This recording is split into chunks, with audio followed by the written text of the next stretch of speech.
need to work on that. Oh, I am shouting at my partner because of this. I was so had to be confrontational in my previous relationships. How do we Mhm. start rising, being the mountain and rising above the clouds? I'm trying to think who said it in an interview where think of your thoughts as clouds and you're the mountain, just let them Mhm. drift past. But how do Yeah. we emotionally regulate and control ourselves Mhm. so we can observe rather than just react?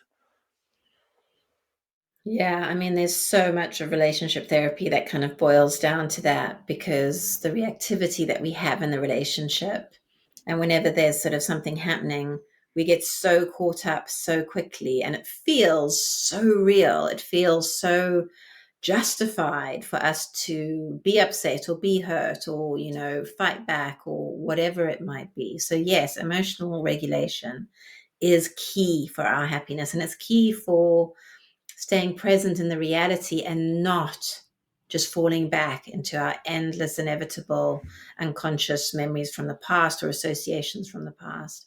And I think emotional regulation is a highly personal thing. Different things work for different people. So Hmm. I've got some clients when I'm working with them, one person needs to stand up and start walking around and just breathing and feeling their feet are on the Oh, ground yeah. and just really physiologically just really helping themselves. I've got other clients who really need their partner just to touch them, have their hand on the shoulder or the arm, and for us all to just sit in sort of silence, and for the partner to really who's helping to really not be emanating resentment and rage, to just try to be neutral. That Hmm. calms the nervous system down, I think. But before all of that has to be a very large dose of humility to recognize I'm feeling really worked up right now. And it's almost like the more righteous we feel, the more we feel we are in the right, the more we need to just try to pause, have that maturity to be like, okay, hold on. I'm really feeling powerful right now and I'm really wanting to get my teeth stuck into this, but I need to have maturity here of just being able to take a moment and to just allow some thinking to come in, for Hmm. some right brain left brain work to happen, where we can bring in a bit of rationality and questioning to be like, is this helpful? Is this going to really get me what I want? What do I want? I want a loving relationship. Is this conversation going to help me get a loving relationship? Is what I'm saying and how I'm acting going to help me stay loving and be loving and elicit love? It's a very big theme for me. I talk about it a lot, which is accountability in our relationships. We're so keen to be focusing on the other person and wanting to hold them to account.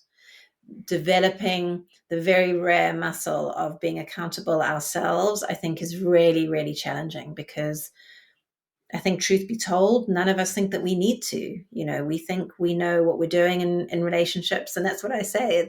It's humbling to recognize, no, we don't. We literally every day have to start anew and be thinking about what we're doing, and not just doing what we think is right, really questioning what we're doing and intentionally choosing to do behaviors and speak in a way that's going to help us get us what we want, not just what we feel like we want to do. That we need to avoid, actually. That makes a lot of sense because I remember you talking about how relationships are about teaching the other person how to love each other.